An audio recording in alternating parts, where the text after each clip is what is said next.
So Adam. Yes, Tim. Yeah. Well, we have a show we gotta do. So you know what we have to do. You know what it is, right? Look, just shut up. I know what you're gonna say. We've been down this path before, and you know what? You could just shut it. Just shut it right now. What?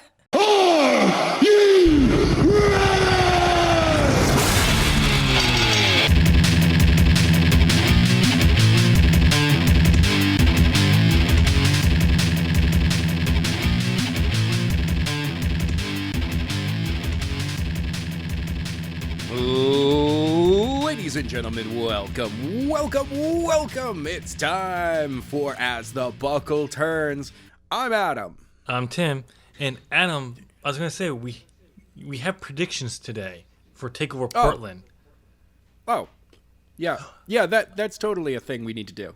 Yeah. Oh, and by the way, just so you know, and still predictions champion. I hate you right now.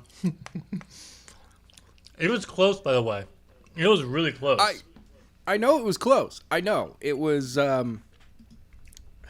was beat you really by hoping one. that I'd pull out the win here. I beat you by 1. Yeah, whatever. You know the funny thing is, the one question that we had here that would allow us to swap out a prediction. If we tied, we would have tied as well because we both would have swapped out a prediction. It's the right one. Like the one I picked, to swap out, I got wrong. You picked out Kento and Naito. That was the one of 3 you got wrong. I got 2 wrong. Wow. So it was a very close matchup.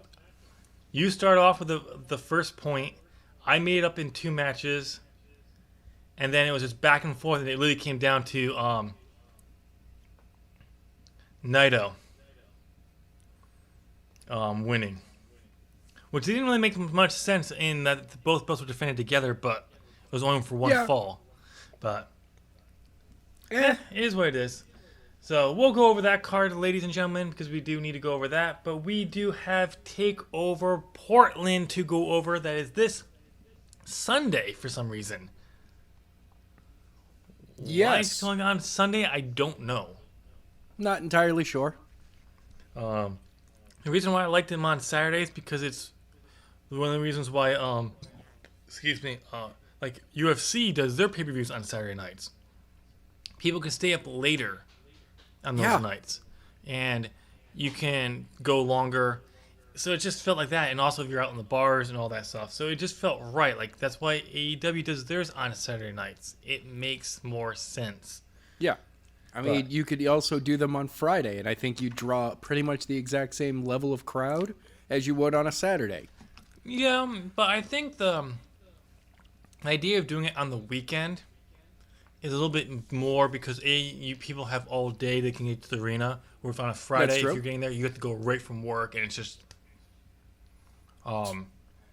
people do it for sporting events, man. Yeah, but still, it's a little bit different. But for like wrestling, I mean UFC, yes, I think they could do it. But for like wrestling, Saturdays, Sundays is always gonna be the time frame for a pay-per-view. Do you remember when Vince was trying to try pay-per-views during the week with Cyber Tuesday? Yeah, it really Tuesday's a terrible day. yeah, it was.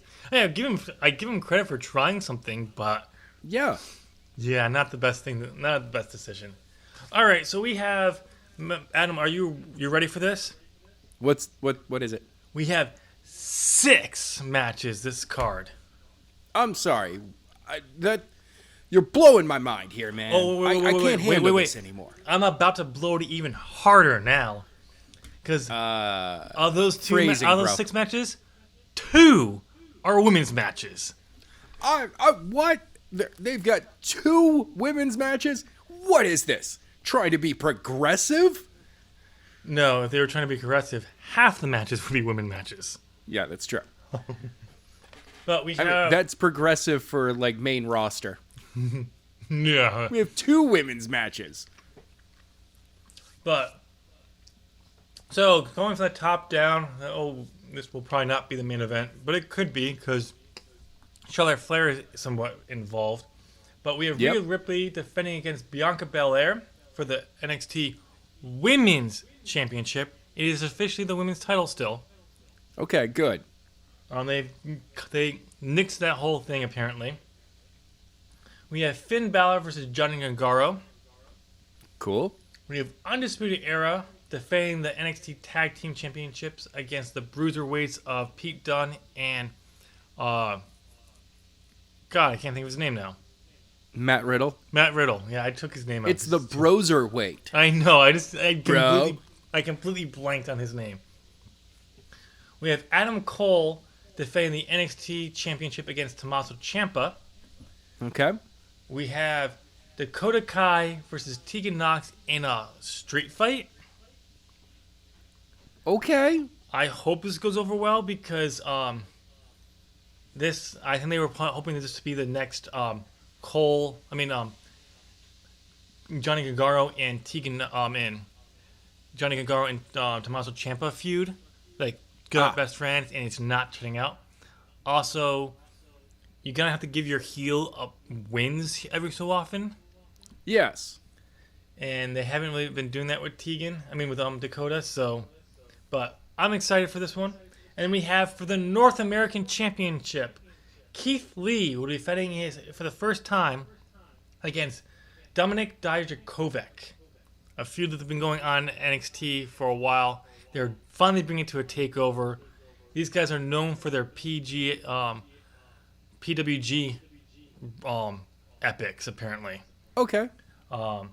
And hopefully, because there's a lot of rumors going around about Keith Lee right now. Like, what are you hearing? Well, I'm not going to say rumors, but if the WWE is smart, you get him to the main roster as fast as you can. Yeah.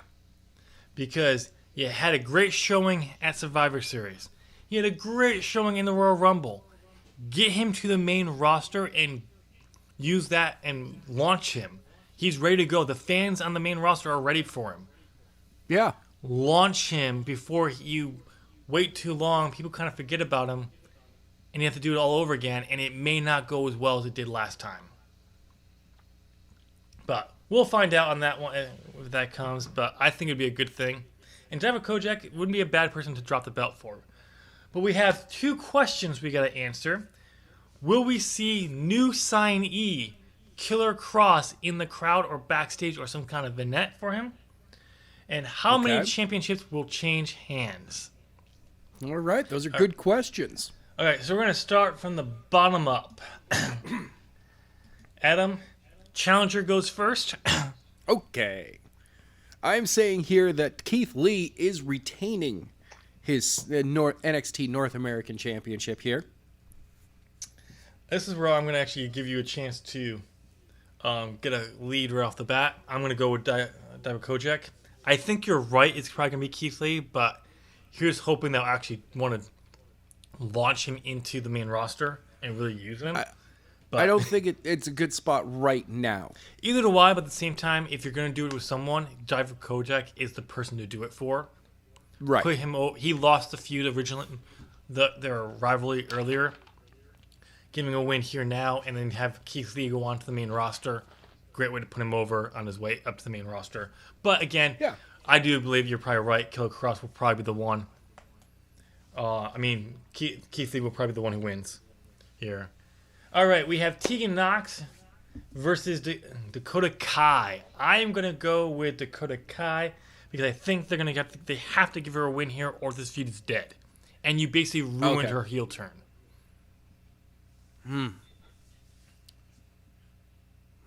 I mean, this one's a little tough. This one's a little tough for me. I can see them giving it to Tegan Nox again, but it's a street fight. You can get more brutal with it.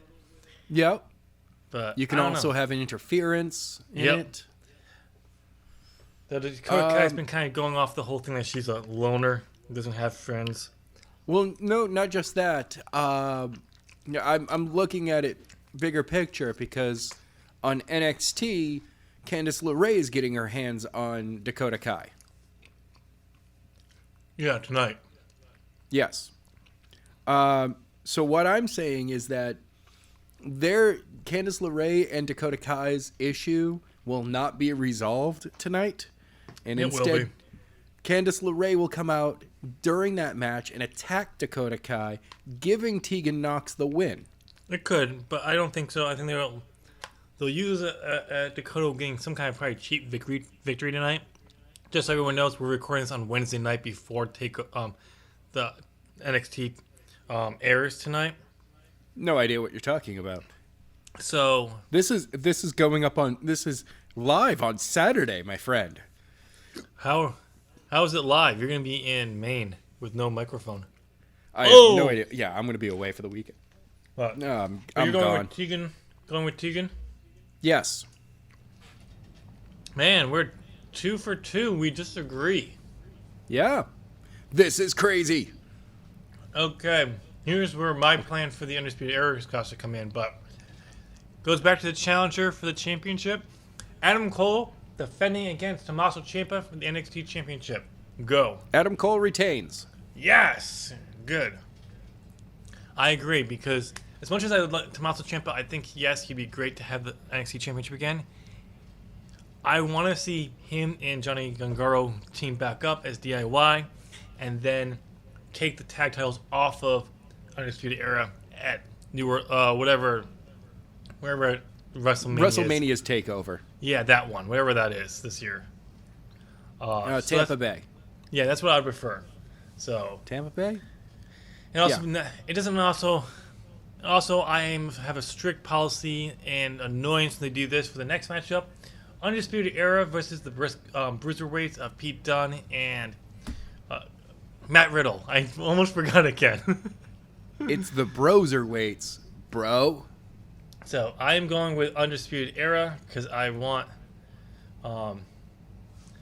them to retain, because I'm sorry, when you just throw people together for a tag team for a tournament and they win and then you put the belts on them, they're not an official tag team. No. Also, I think it'd be awesome to see Pete Dunne turn heel here and attack, and you could have a nice little program with Matt Riddle. See, that would be pretty cool. That would be pretty cool. I am also agreeing with you that Undisputed Era is going to retain here. It's more to build up the potential feud between them and DIY. Oh, yeah, that's what I would think, because it'd be a good one there. All right, speaking of one half of DIY, we have Johnny Gargano going against Finn Balor, who, as I'm understanding, is unbeaten since returning to NXT. Wait, what? Unbeaten? Beaten. He hasn't been beaten. Unbeaten, yes. So it's up to you. Who do you pick? Finn Balor. I agree, because again, this ties into the whole DIY hopefully reunion. Right. And also, I think it'd be a great little move that if Adam Cole retains over Tommaso Ciampa because Undisputed Era got involved, now you have fire to go against them at the next takeover for the tag titles. Exactly. And then we have, which probably would, and could be the main event, because Charlotte Flair is somewhat involved. We have Rhea Ripley defending the Women's NXT Championship against Bianca Belair. Rhea Ripley. Yeah, you could just put me down as Rhea Ripley as well.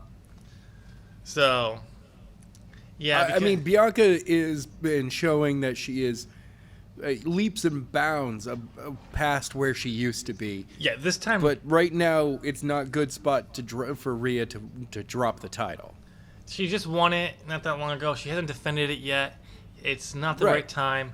And yeah, and seeing her opposite Charlotte Flair is it's such a perfect image of two wrestlers, because you've got the down, the dirty, the punk Rhea Ripley versus the prim, proper princess of Charlotte Flair.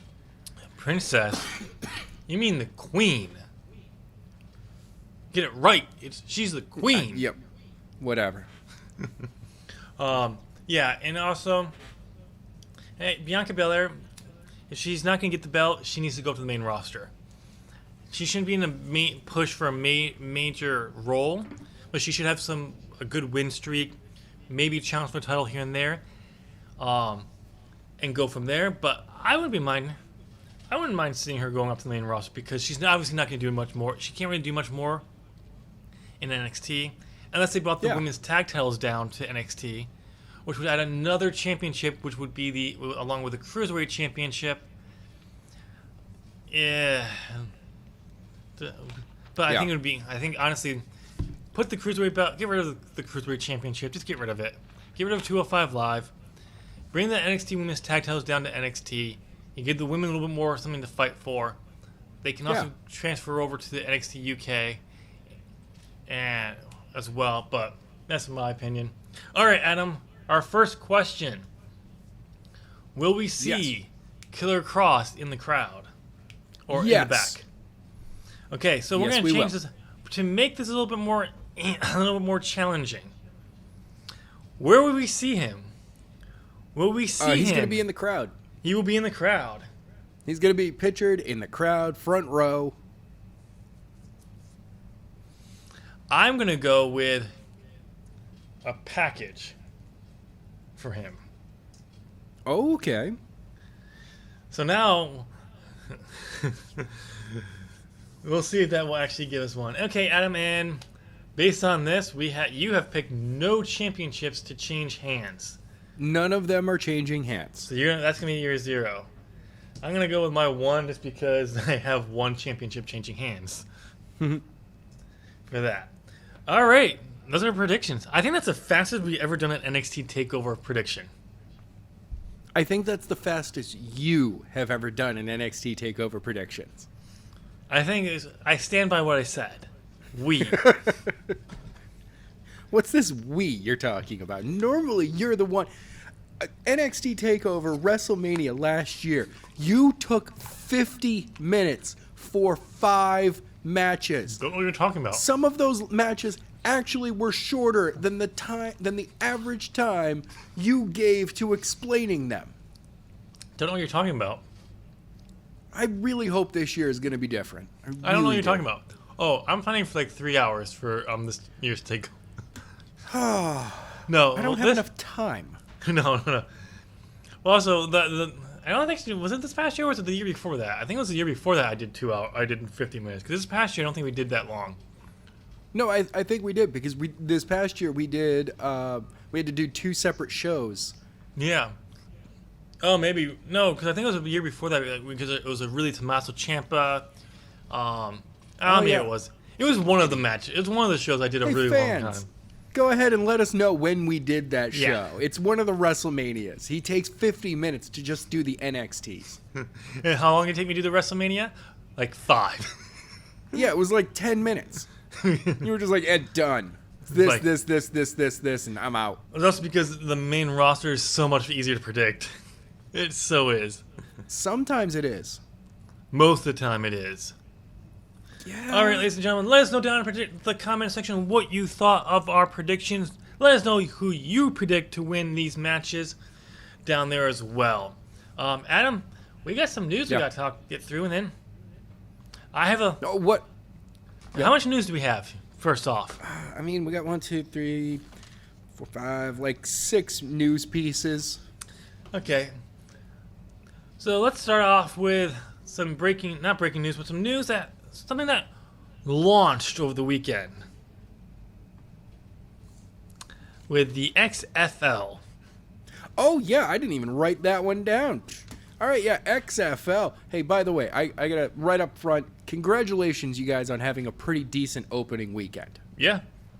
From everything I read online, because I wanted to get a review of how people were receiving it, I couldn't find a full review of XFL on the web. But I did find a bunch of people after the first few days, both games, basically taking rules or concepts and saying, you'll probably see some version of this in the NFL to a point because of it takes players' health and safety into consideration, all these different things, which was really cool because that's a good thing to keep in mind when you're launching a new league is player safety. And also, and the most important thing that Vince said when he announced it we were going to make the games 2 hours. And they were, pretty much. Yeah. No, they did a very good job of streamlining the games and making them work faster. And, well, a lot of people saying you'll never see that in the NFL because the commercials are so much a part of the NFL. I actually read an article at one point. There was talk of people trying to find ways to extend the game even longer so they could air more commercials. Yes, there has been talk of that. But, I mean, really, you take out a lot of the break time and, I mean, not even like break time. I'm talking like dead time during football games where, I mean, first of all, the play clock is over 40 seconds long. Like, it's nearly a minute that you can wait between plays. And, I mean, these guys can play faster. Cut it down to 30 seconds. Yep. You know, that way, I mean, honestly, most of the reason that, you know, you'll see teams go for that long is, I mean, sometimes trying to get personnel out on the field, make a quick change. But if you're running plays all the time, all you're doing is just trying to frustrate the defense as an offense doing that. Yeah. Another big thing, takeaway I got was a lot of people were liking the removing of the kick for the extra point and the new 1, 2, or 3 points based on the which one you're going for is where you're lined up on. There were no 3-pointer returns this weekend, but as a patient standpoint, those will come eventually. But there was a lot of 1 and 2 point ones, especially in the second game, I believe. Oh, okay. So, and people were liking that because even the NFL has been playing around with, like, they apparently moved the kick back to 30 yards, and that led to a lot more misses. So the NFL is looking ways to kind of use that, but so overall, it comes down to the numbers. How were the views? I don't know anything about TV views though. I have those in front of me. I actually have those in front of me. So, for the DC Defenders when they defeated Seattle Dragons, the average viewers was 3.3 million. That's scored actually pretty good. 2.07 rating. The attendance for the game was 17,163 fans. That's good. That was aired on ABC. The game that aired on Fox, the second game on Fox was LA Wildcats and Houston Rednecks, which averaged a 3.29 million and a 1.91 rating. Had 17,815 fans in attendance. Okay. And then the first game on Sunday that aired, which was 3.385 million viewers to a 210 rating. In attendance, 17,634 fans. And the final game of the Dallas Renegades defeating the St. Louis Battlehawks had the lowest of 2.495 million for a 1.3 rating with 17,026 fans. So that's not bad at all. Now, I did hear a statistic that the tickets that were sold for this weekend's XFL games actually outdid the AAF completely for their entire quote-unquote season. Well, the fact that they kind of crumbled in the middle of their season, I believe. Yeah. Not hard to do. Yeah, but I mean, there were 4 games? I don't know. I think they got a few more into it, but they froze no. the league. AAF was about six games. No, XFL this weekend was what? There was about 4 games? Yeah, 4 games. There are 6 teams. Okay. So 2 teams have off. But over 4 games, they averaged about 17,000 plus fans in attendance. Yep. This weekend, I mean, that's 17 times 4. They actually outsold their average 6 weeks of an entire league. Yeah. Their average viewers was 3.12 million for on average of about a 1-point rating between the 18 to 49 demo. The now defunct AE drew 3.25 million views and a point 0.9 demographic between 2 games on CBS. So, yeah. And the people were saying that the ratings maybe not. It's nowhere as big as the debut, which they got 16.5 million, but they dropped dramatically the next week, like horribly bad. But to give it another thing out there, there are some NFL average games during the regular season of 2019. It was a 1.99 million viewers. That was for an NBA game. My bad. That was during for an NBA game last year. So good views. I mean, I thought they may be a tad bit higher out of curiosity, but let's be honest, the XFL still had some stank from over 10 years ago. Yes. 20 years ago almost. But it was good numbers, but they're in a better position now. With the infrastructure that's taking 2 years to get the league set up. Right. Instead of 90 days, like the last time they did it. So hopefully this will be good. We're not going to be covering the XFL every week. It launched. We want to talk about it. I'm not a football fan, but I do hope it does because it gets more people on the field to play the game that they love. Yeah. And honestly, hopefully Vince will be like, it's successful. I'm going over there so I can retire part of that, and he can put someone else in charge, and he'll go bye-bye to wrestling. So, yes, I certainly hope so. But, well, okay, so that's what we have there. A little side note here. We covered the whole issue with Kelly Klein with Ring of Honor this past fall, and with her concussion. She was the current Women's of Honor champion. When she was released from their contract, she's no longer with the company, and they haven't done anything with that belt. Ring of Honor has announced what they're planning on to do with this belt. What is it? She is officially stripped of the belt.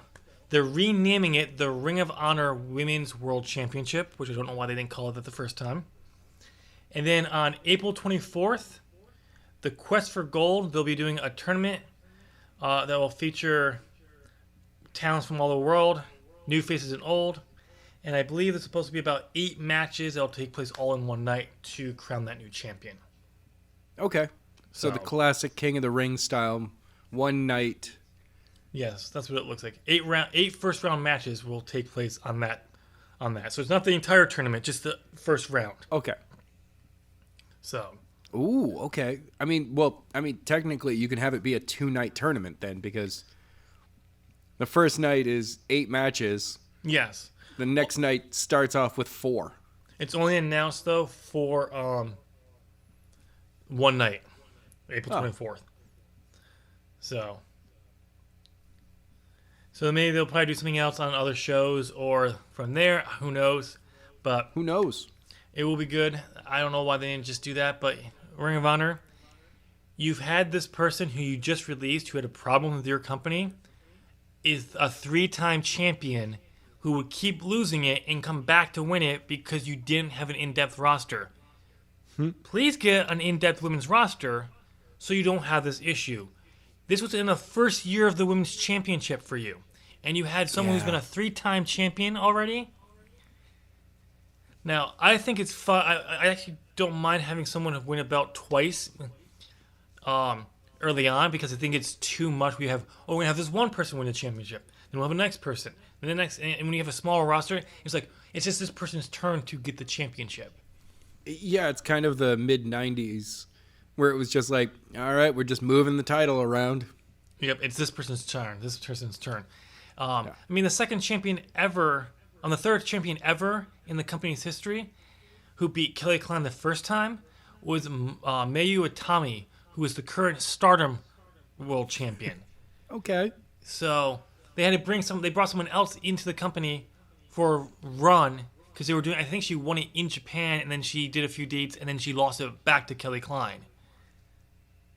She had a good run with it. It was like a month or so. I think it was like maybe 3 months or so total. Still. But again, it was just like, and this was in the first year of the championship, so it's just, Yeah. You need a more in-depth roster. But I just want to put that out there. Adam, what do you have out there? Okay. So, WrestleMania 37. We've got the location, and there is a graphic for it already. The graphic, actually, if you guys can find it, go ahead and look it up. Tim's doing the editing, so whatever at this point. Wait. So you mean it's the Tim show? It's not the Tim show. It's the Tim editing. I heard Tim the show. show. I heard the Tim show. No, there's no Tim show. But yes. Anyway, graphics out there, but 37.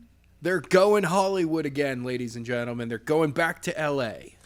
And a certain major WWE superstar said if he does not main event WrestleMania 37, he will quit. Wait, who's this? The Miz. Of course, it's The Miz. Because he's the A-lister. It's in his home. It's not his hometown, but it's where he lives.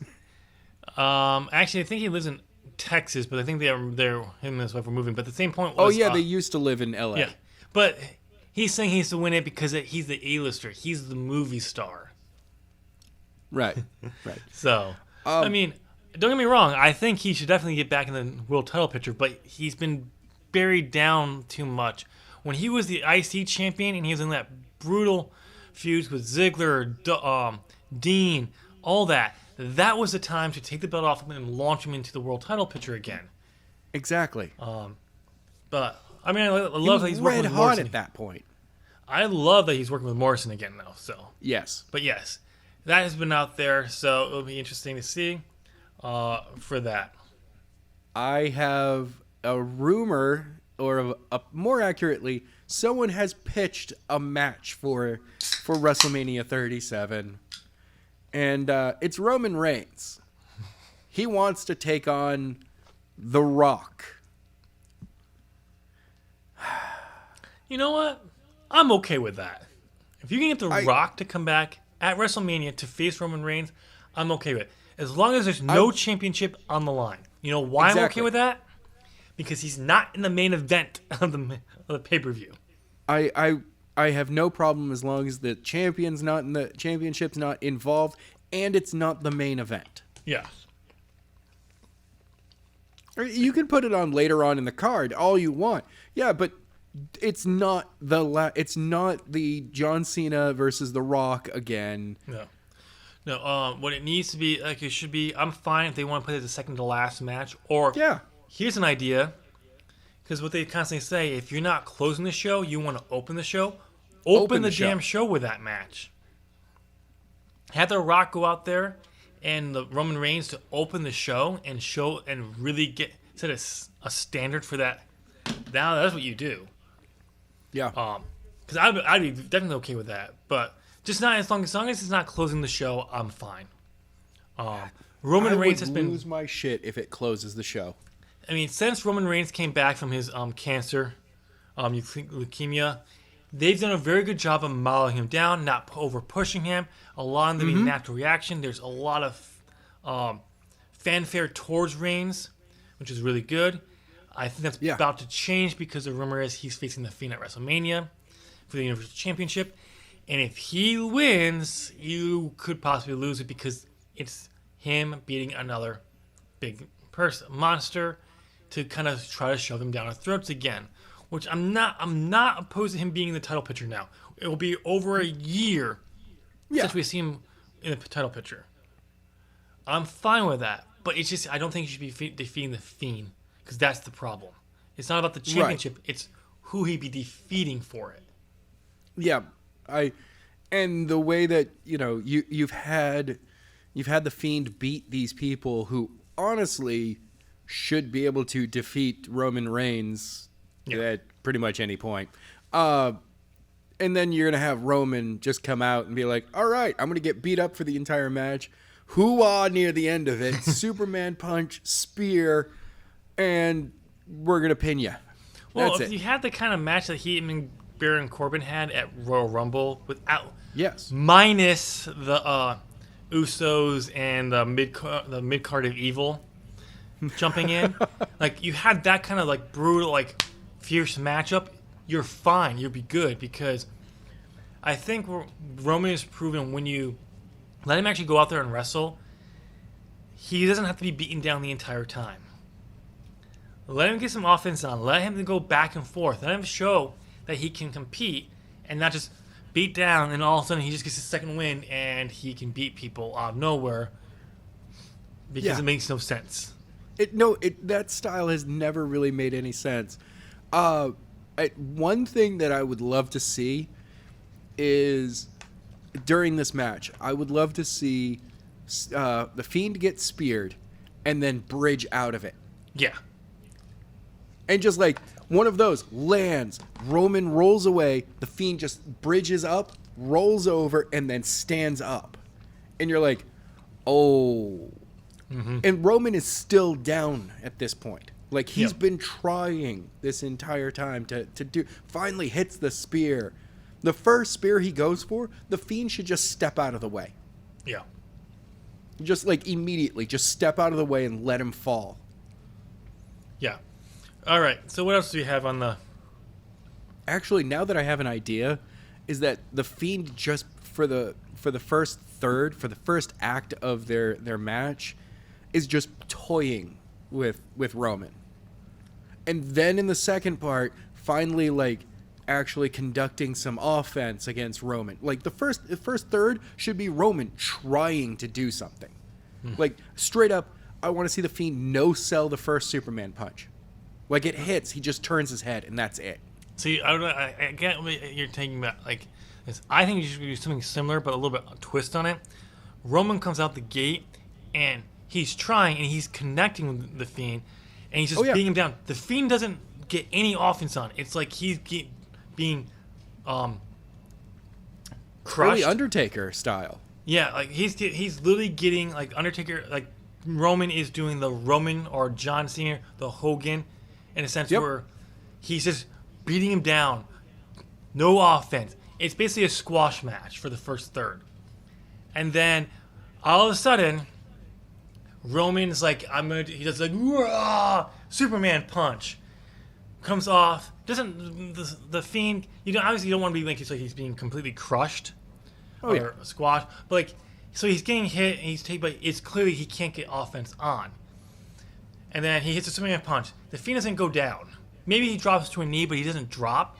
So Reigns bounces off the ropes, a super spear, spears him, and then bridges right up. And if the Fiend's just like, now it's my turn. And it's like, okay, you done? You did it? You happy? My turn. And then the next third is kind of almost the complete opposite, but Reigns is still fighting, gets more offense on there. And then near the end, you kind of go back and forth. Even it's clearly even, and it's literally the Fiend just outlasts Roman. Yep. He's just like he spears him. When he finally spears him, he's just like he can't go because he just doesn't have the energy anymore. Where I'd like it to end is, Roman spears the Fiend. Rolls off from him. They both are just laying there on their back. And this is a second time that you get the Fiend to bridge up out.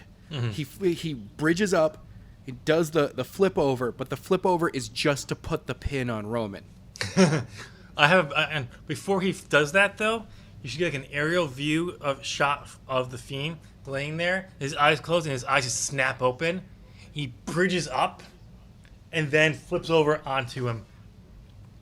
Pins him, 1, 2, pulls him up, and then Sister Abigail, and then Reigns does like this shot, one last shot of adrenaline, spear, Fiend, just no. Here's your actual end. He goes soups up one last time. Roman Reigns is souping up. Hoorah! The jack-off fist of doom. He goes up. He's about to connect. gets caught in the mandible claw, slammed completely down, and submits. Okay. Or the ref calls the match at that moment because Roman just can't get back up. The ref would call the match because Vince is not going to let Roman Reigns tap out. Yeah. But yeah, that would be... But Roman doesn't go down like to his back. He's just brought down to his knees, and he's just held there. Yeah. So also, if the Fiend could lean in so he's looking like right at his eyes, so he's like, "I want to see you tap out," and then the ref calls it because Roman just goes completely limp instead. Yeah. And then at SummerSlam, you finally have Roman defeat the Fiend. Because he's been working his ass off from WrestleMania on. He's like, no, he caught me that time. I don't think Roman should be the one to defeat the Fiend, period. Whatever. Because it's John Cena. It's just this John Cena effect type thing. You build this big main up just so you're the person you want to be the baby face, the face of your company, to win. It hurts the too much. Bray Wyatt almost didn't recover from the John Cena. I'm literally saying John Cena comes back, and he's the first person to defeat the Fiend. The second one, Hulk Hogan. Third, Roman Reigns. Yes, in that order.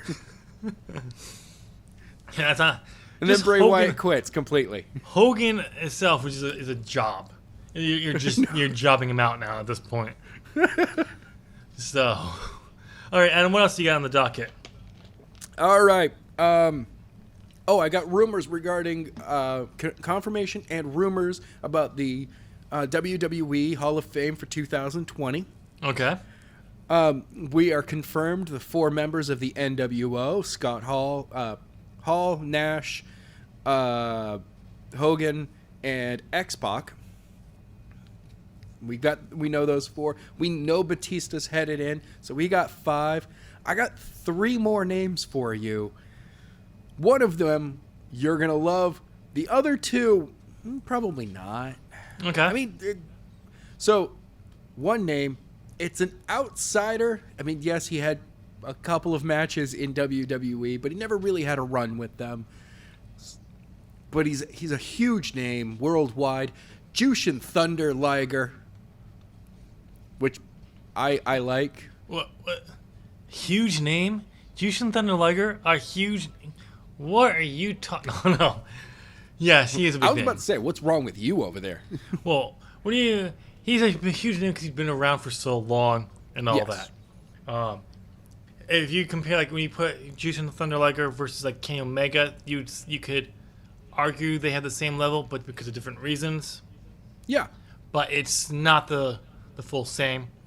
But yes, he actually only had 2 matches in WWE, and one was because they came to Japan, and New Japan and All Japan Wrestling kind of sponsored it. So that, and his only other match with WWE was technically not in WWE because it was in an NXT Takeover against Tyler Breeze. Yeah. So, but yes, if they're gonna put him in, he actually has a career out there worthy who I was thinking of Hall of Fame.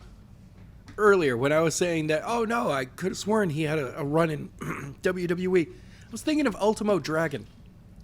Yes, but Ultimo Dragon had a small run.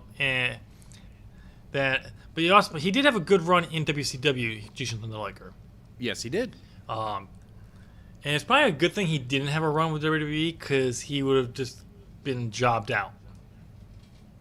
Yeah, I think the short time that he did work with WWE, he did not do well.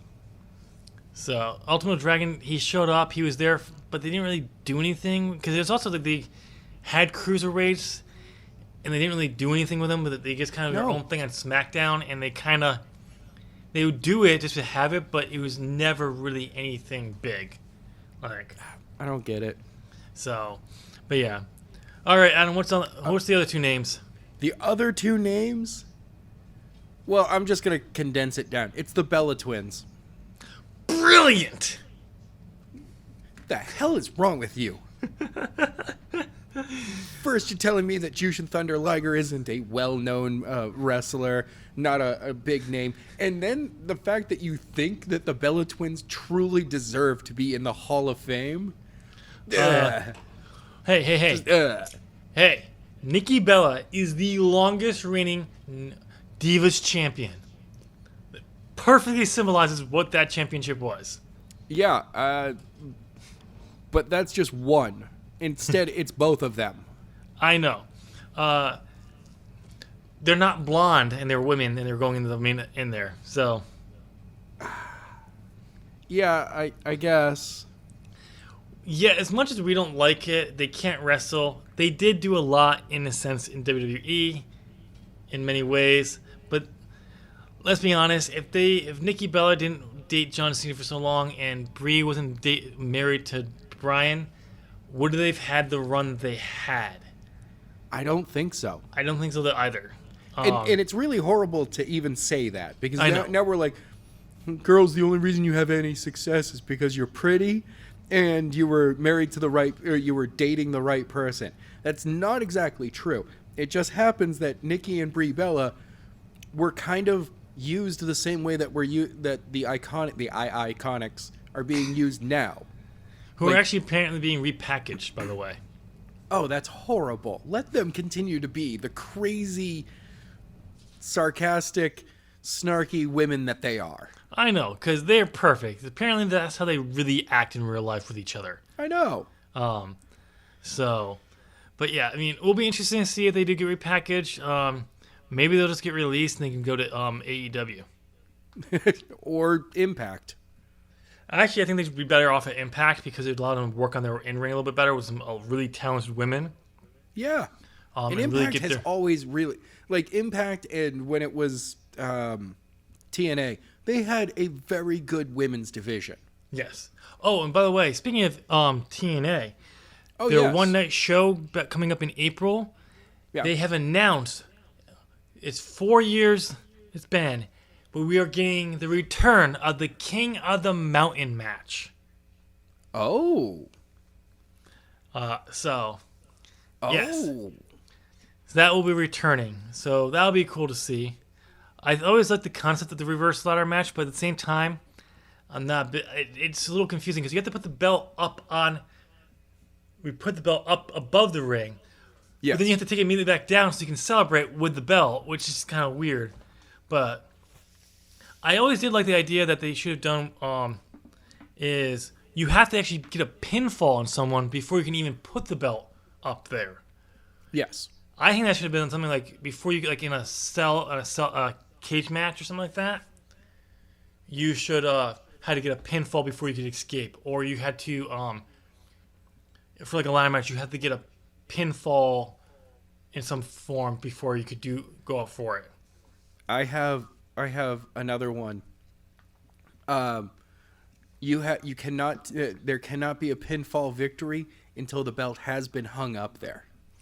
That would make a little bit more sense because when you put the belt up there, you have no reason to come down. Yeah, so and you put it up there, the match ends, and it's just weird because you have to then take the belt back down. Yeah. But it's an interesting concept. I do think it was one of the things that TNA went about is they tried new concepts. Yeah. The Grand Championship, when they did like a round system with points. Interesting idea. And as we all know, what they're most known for, Ultimate X. Yes.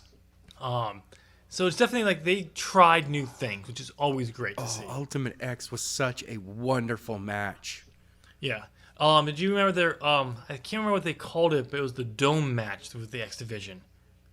Lethal Lockdown. Nope, that was the show. That was the pay-per-view. And that was their kind of war games in a sense, where all matches. Lockdown was every match was a cage match. And the main event was a roof is lowered down on top of the cage element. No, this was like a specific one where it was like a red, the old like 90s blue cage match. They had a version of that in a sense, but it was red, and then you put like a dome on it with a hole in it. You won by climbing out. Yeah. And I you had remember because there's the classic image of Jeff Hardy sitting on top of it. Yeah. I always thought that was a cool concept of like you had to climb out, and then for that, I always thought it would be really cool for like a Hell in a Cell type matchup. Is you're in a Hell in a Cell, and you had to get the championship above the ring. But here's the thing: you couldn't get out of the cage until you got a pinfall victory. Then you had to get out of the cage, climb up, and then you had to use a ladder to get to the top of the. Okay, that is way too much risk. Well, obviously. Now, in a perfectly safe, say, video game world, that match would be sick. Well, how about this then? Instead of outside the cage, so you don't have to risk of falling out and all that, you have the ladder. You do a 2-cage, kind of like the WCW Twin Towers. Okay. Where you say you don't have 3 cages, you have 1, you have 2, and the ladders are in the second cage, so you're still in the cage. You have to set up the ladder, climb it, and retrieve climb out of it to get up at the top, and then retrieve the belt. That would be kind of cool. You'd be very limited to where you could do those kind of matches, but it would still, I think, it could be kind of fun. All right, Adam. We kind of got off topic with the Bellas, but in the end, they're going in.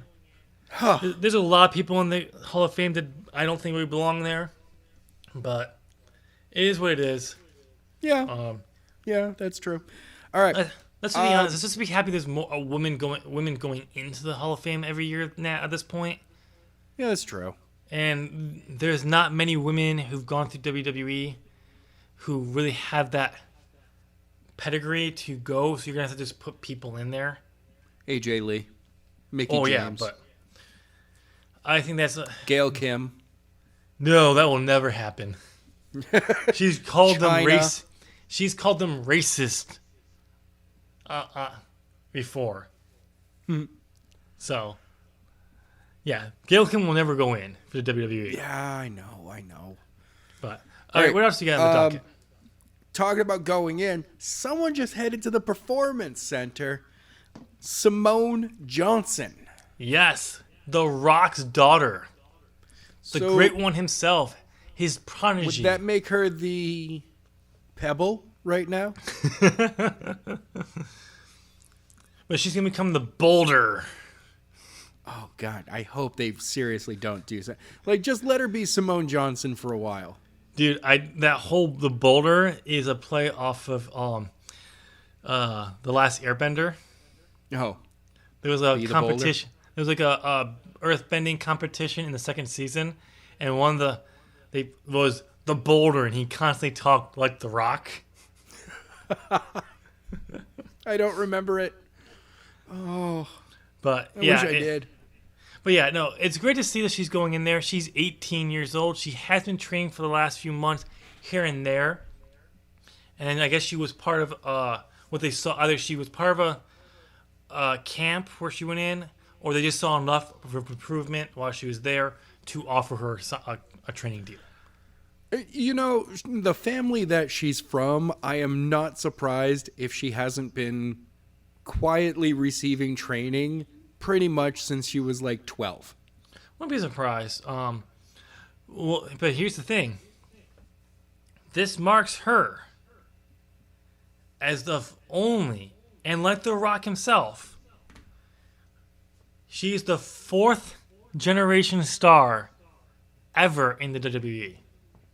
Oh. The Rock was the first 3rd generation star in the WWE. Wait.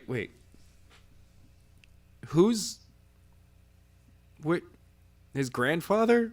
Grandfather was Chief Maivia. Yes, Maivia. And then Rocky Johnson. Yep, his father. Then so The Rock. It was his grandfather on his mother's side. Yep. His father. Yep. And then The Rock. And now, then it's going to be Simone. And so let's be very clear. Simone is from The Rock's first marriage. Yes. He has a new wife. His ex-wife is his manager.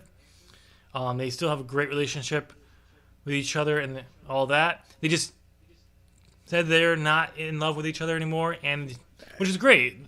That you can actually have that kind of relationship and still be, it's a great kind of thing. Oh yeah. So it will be interesting to see how Simone does. And CM Punk, who was on backstage last night, actually got to ask another well-known off star in WWE, a woman of all, of what she thinks of Simone, because is the only other person probably who could relate to having such a legendary father in this business. Yeah. And Punk, this was talking to Charlotte Flair, who brought up the fact that it's one of those things where it's just it is what it is, but some people are gonna think it's easy because you got your name, your father was The Rock, you got in here because of him, which it could be partly of it. Yeah. For that, Nia Jax is a cousin of The Rock, and there's one of the reasons why people see that she constantly has work, even though she's terrible in the ring, in a botch fest, is because The Rock's cousin. Look, I gotta say, Tamina is worse in the ring than Nia Jax. She does not look like she's moving that well right now. Oh, now, but I'm talking about, yeah, she's in there, but no, but Tamina hasn't really ever botched anything. When she was as young as Nia, when she was there, she didn't have these problems. No, but she now has like I don't know. There is something that happens to wrestlers mid-career where if they don't, it's almost like every injury that they've had over the past 5 to 10 years of their career is suddenly catching up to them. Yeah. And if they don't start to get them taken care of, it just gets way worse. But also, if you're not that good, weren't that good in the ring overall, it really starts to show.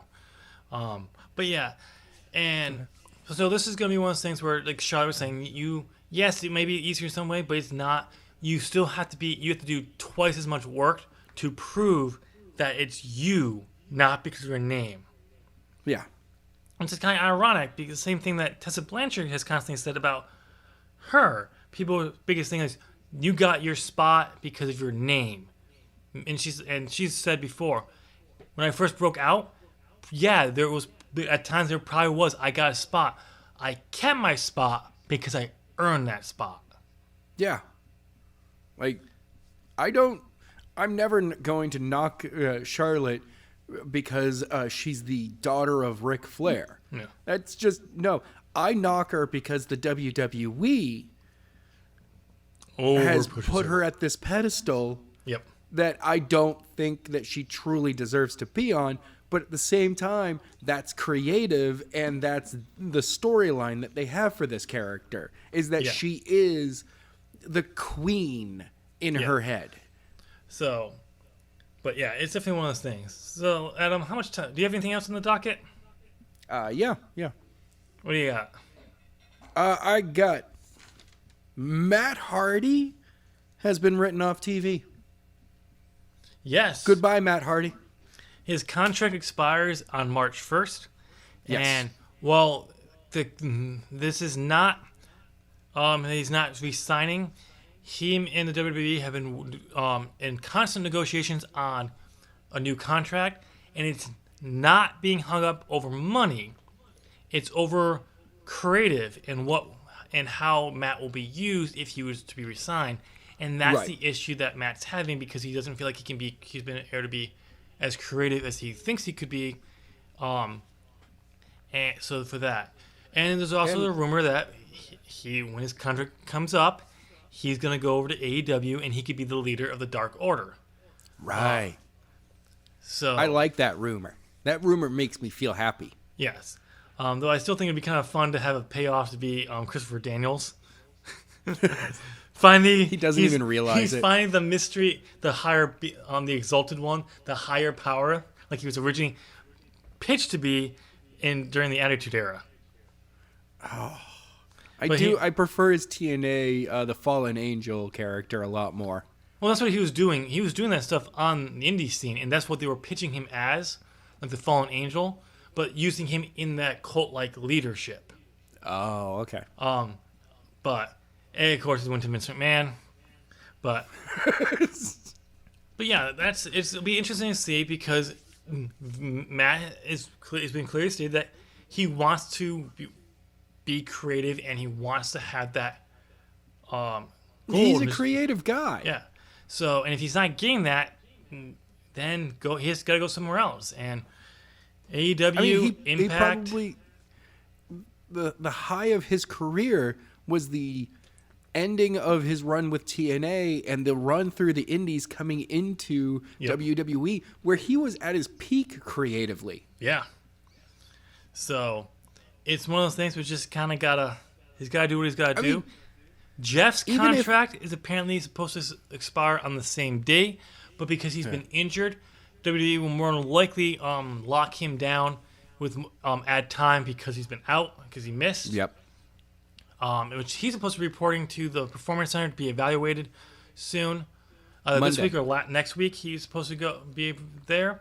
So once I think we'll know for sure if they're going to add that time on, which they most likely do because they always add that time on. Especially if you know that they're not going to resign. They want to lock you down as long as possible. Yeah. But it will be interesting to see from there. And what else do you got? I got like one other thing, and it's just a kind of a small feel-good piece.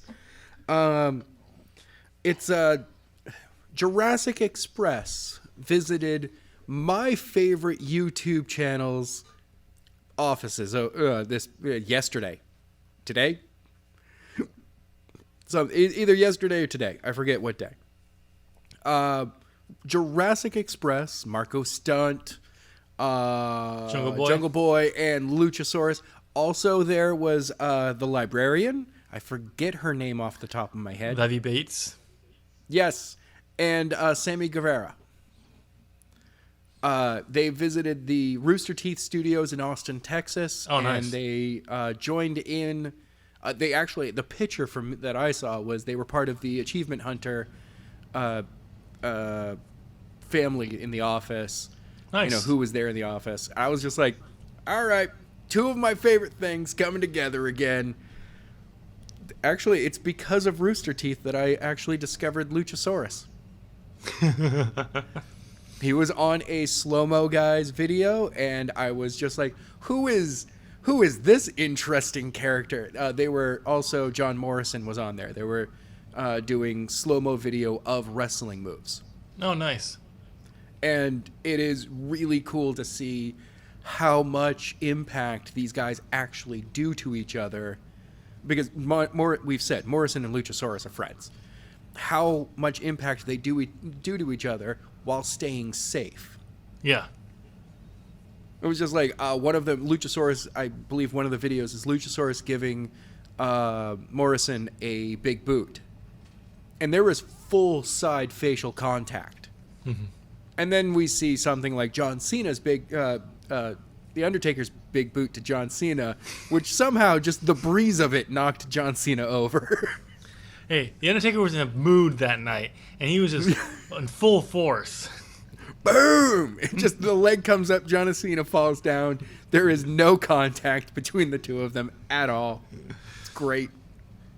But yeah, that's I did cool make to see a that comment they went on the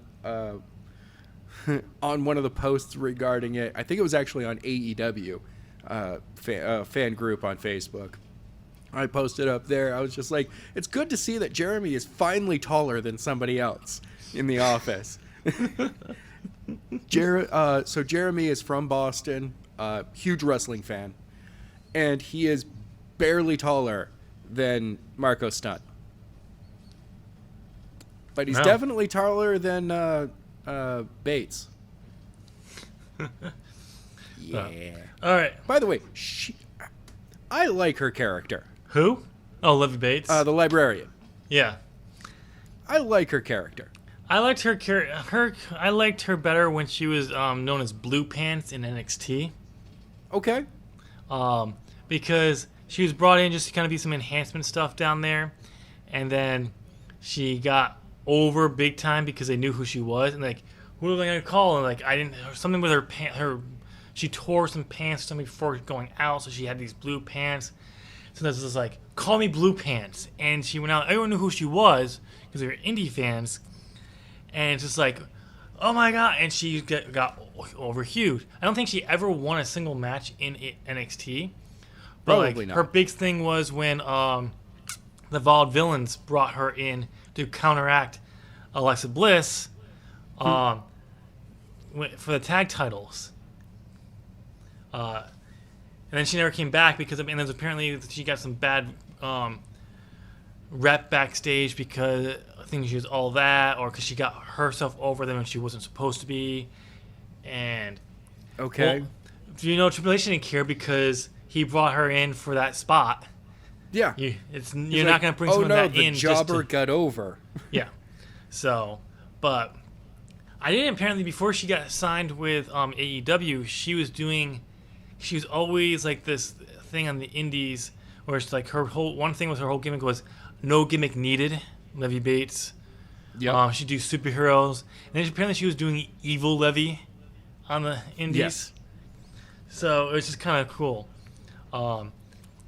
Which is sad that she didn't actually get signed with NXT at that point because she was so over. But like people like they just hired I can't think of her, Shotzi Blackheart. Oh. She's been on NXT a few times here and there. She got signed. I saw a few of her matches. She's pretty good. She's actually nice. She came down she came down to the ring or somewhere in a little kid's tank. Oh, and by the way, that's props to Sammy Guevara when he recreated the invasion of DX, but in a toy tank. I forgot to call that out. It was more tank than DX ever had. Yeah. It was like, I forgot to call that out when that happened because it was genius. But yeah, I think if they really do Shotzi good, she'll be a big star in NXT.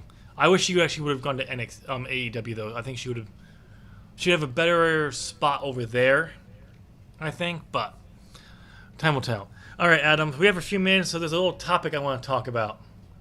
Oh, okay.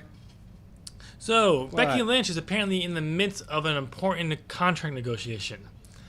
And yes, she is. She's been very vocal about how women are paid. She says, now some people are saying she was doing this in character and she doesn't mean this at all. But there's actually some reports that saying no, it's actually true. She said like last week or a few weeks ago, so she's the biggest star in the company. She should be making the most money. She should be paid the most. That means even more than Vince McMahon. Yes. Now that was kind of going over the top, but because the point is that when you look at Brock Lesnar, how much he makes per appearance and all that, no there. And they actually broke it down to the top 10 earners, and the highest paid woman was Charlotte. Okay. And I think Becky was under her. And this was like 2019, and it's like this is the point. Now there's other rumors that she's apparently signed something back around last year's WrestleMania for $1 million contract, which she has refuted, saying, I haven't signed anything. I haven't signed anything in a long time. Contracts are ongoing. More Monday, and people were bringing that like she wants on a new contract, so she should be Asuka as part of her storyline. Okay. I think that's brought up because that came up online, and she's like, I'm using that for my story now because she's smart. People called this out. She's calling it out. Let me use this in my storyline. But she's saying is that I'm the hottest thing in this company. I should be making the most money. Like it, though? So, which she has a point, though. Yeah. And the fact that she's not making the most money,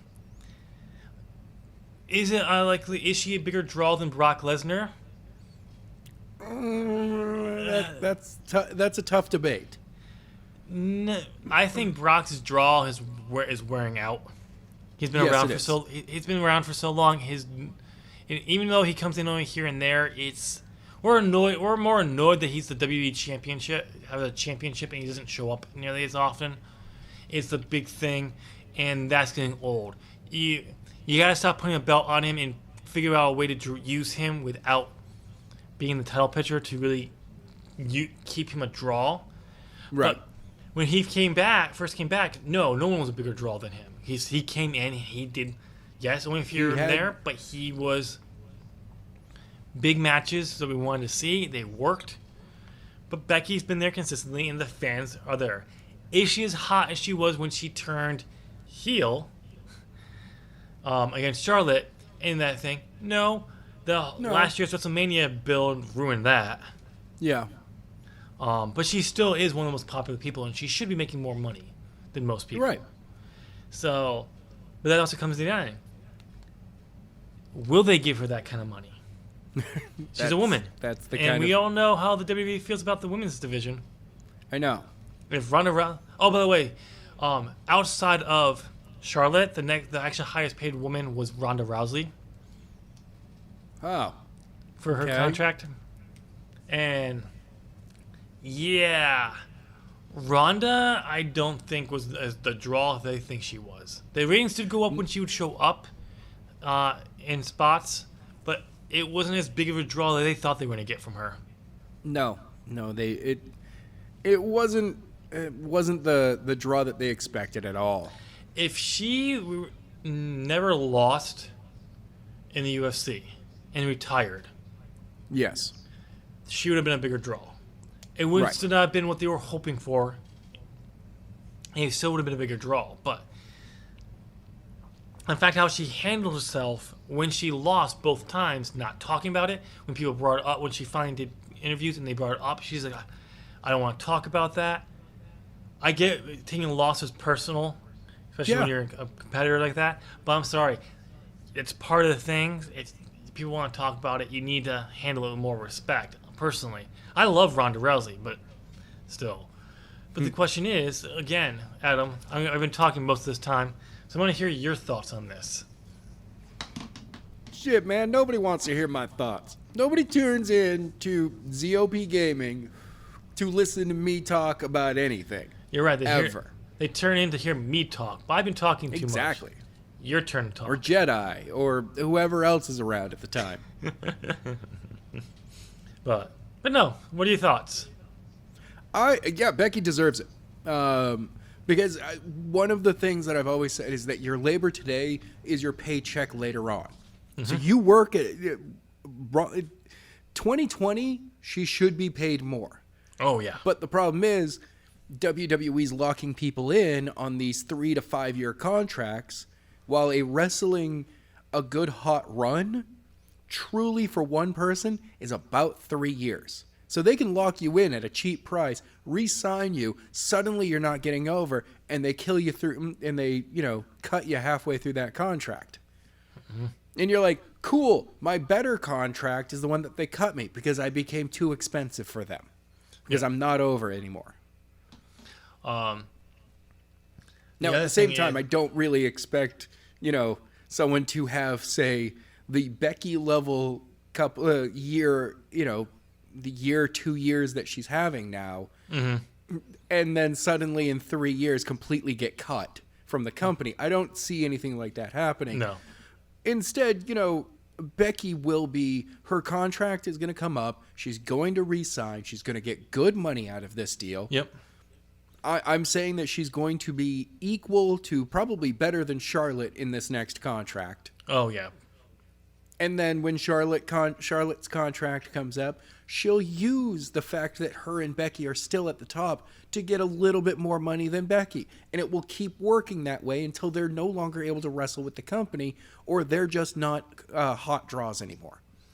Well, it would be funny to see if Becky actually did refuse to sign because she's not getting the money she thinks she does deserve. Yes. I don't think...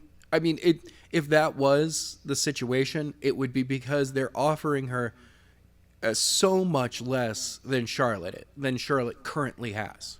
Yeah. Well...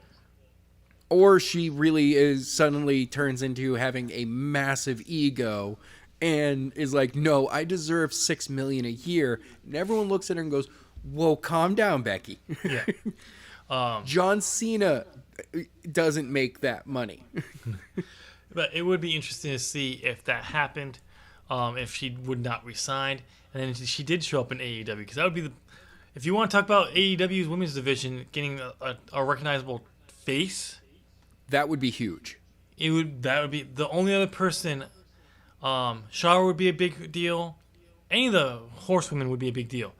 Becky or Sasha would be the two biggest deal. I don't think Flair would be as big of a deal going over. She would be praised as a big deal and all that, but she would not be as big a deal as Becky Lynch or Sasha Banks because those are the two who were basically mishandled from the get-go, the call-up.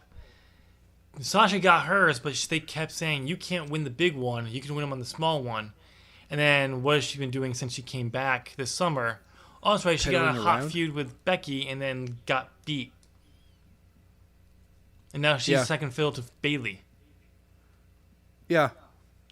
So it's one of those things where it's like, those are the two ones. Actually, honestly, if I had to pick it, I'd say it'd be Becky with the biggest impact. Sasha was barely just under her. Yep. Going over there.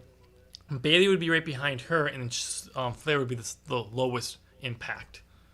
I think actually the first time Flair would show up, she'd probably be booed out of the building. No, I think she'd get a good reaction. It would either be a complete boo out of the building, or there would be an open arms acceptance of Charlotte Flair, and it would just be like, okay. It'd actually be Ashley Flair though, because she couldn't be Charlotte. Yeah, I'd be okay with that. So, but it would be it'd be one of those things where I think she'd come. It also depends on how they debuted her. They came in and she attacked one of their stars, like that. Then she could probably be booed out of the building.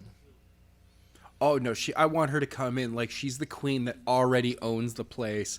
The ultimate Ric Flair heel move. That's just like, no, I'm here. None of you are on my level, so goodbye. Yeah. So, but that'd be a great thing. I actually, you know what? For a quick second, I'm gonna book Charlotte Flair's initial couple of months run. She basically gets, comes out, immediately tells AEW and its audience that they're shit and that she's the absolute queen and that they need to be thanking her for showing up here. Leaves, comes out for her first match, looks at her opponent, looks up and down her opponent, just snarls at them, walks out of the ring. Doesn't allow the bell to be rung to start the match. Just leaves. Just a quick and it's question. Just that way for a while until finally someone attacks her. Okay, so a quick question. So you want her to come back and she wants AEW to thank her. Sounds like someone? Like Chris who? Jericho? Thank you, I have AEW. no idea what you're talking about. Really, you could book her almost like she was a Jericho type character. Yeah. I think it'd except be for interesting. She's not that much of a rock star. Now Becky, I would have Becky come in kind of as really honestly, take notes from how Jon Moxley came in. She just comes in through the crowd, she kicks ass and walks out. See, what I would do is I would have her do the man gimmick element. Yeah. Again. But here's the thing.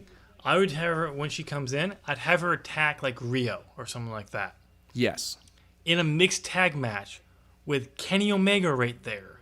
And then after she attacks Rio, Kenny gets in there and she just gets right up in his face. He's like, let's go. And then what she does, she would say is like, oh, I'm not here for her. I'm here for you. And then deck him. Oh, that sounds awesome.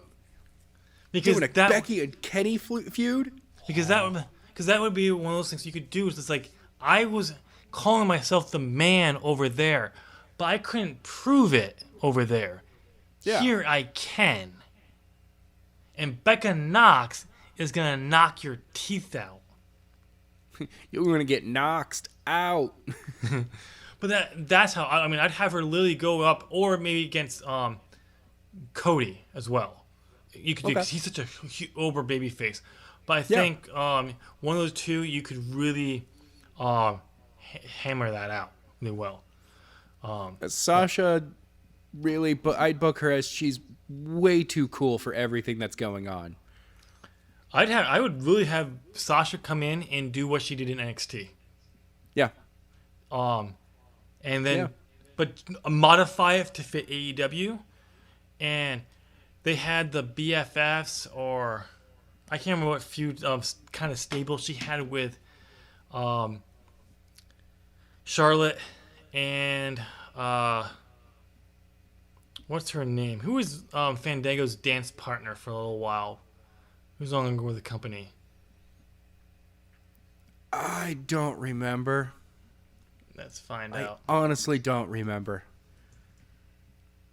I honestly don't remember that Fandango really had a career with the WWE either. Except for Breezango. Like, for me, there was nothing before that at all. Like, Breezango happened, and I was like, hey, we're cool. You guys you're a weird duo, but you're making it work.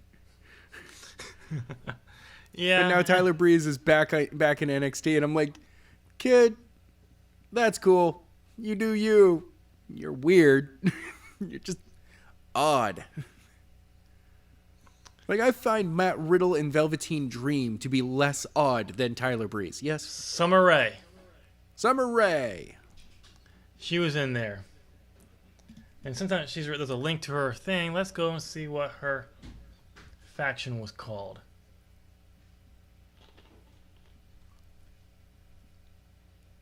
Yeah, it was the BFFs. Beautiful, Fierce Females.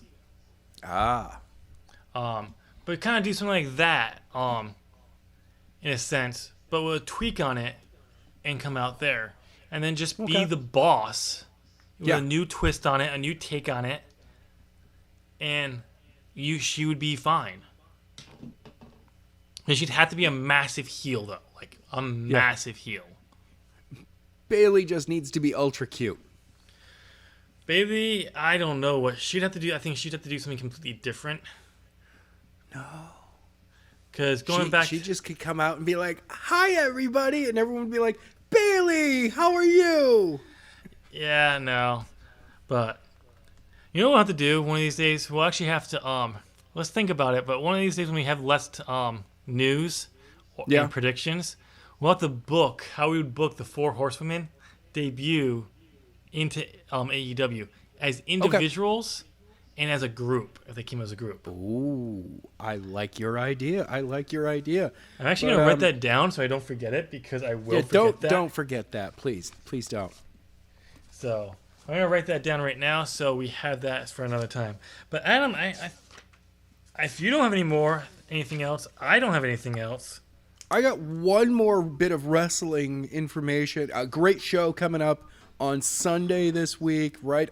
We've got the rights to it right here on ZOP Gaming. You should check out this week's episode of New England Wrestling Alliance. Slammin' Saturdays. We've got a great singles match between Biff Stryker and Baki Hanma. The chairman of the board, if you will, versus the teenage phenom, who's somehow well over 7 feet tall. Our champion, tag team, New England Wrestling Alliance tag team champions, Woo World Order, will be taking on Phantasm. We've got the Chowder Championship. Once again, ladies and gentlemen, that match is defended that belt is defended every single week. And the champion always has to win in order to be able to retain. And then we've got, the New England Wrestling Alliance champion himself. All 3 belts are on the show this week. PJ DeSilvio will be taking on Uncle Freddy. If Uncle Freddy wins, he will be put into a championship match with PJ DeSilvio at Blood Feud 3, Return of the Feud, in a couple of weeks. It's going to be a great show. I'm sorry, Adam. We had to cut that last part due to timing. I'm sorry about that. What are you talking about? The show is almost an hour and a half long. We've got plenty of time we can use. Yeah, I'm sorry. I had to cut that. It's a little too busy, but ladies and gentlemen, Tim, let us know down in the comment section about the news that we released. We talked about today. Our topic about should Becky Lynch get paid more money since she is one of the hottest stars in WWE, and overall women getting paid more in wrestling in general. Let us know down in the comment section on that. And since you're heading down there, you've been listening this entire time, give this video a thumbs up. Yeah. You know you want to. It really helps out support the channel. Adam, what's the goal for how many likes we're going to try to get this week? Stretch goal, 1 bazillion. No, I'm just kidding. Ladies and gentlemen, go ahead. Give this all a thumbs up. I love it when I see those thumbs ups happening. Dude, let's go 20. I want to see 20. Okay, let's see if we can get 20. I'm setting my goals realistically, but at the same time, trying to get it out there. I think last week's show hit 3. Okay. Yeah. All right. So, ladies and gentlemen, let's hit that thumbs up. While you're right there, hit that subscribe button. Ding! Ring that bell. Ding, ding! And get bent like Triple H's nose. Ooh.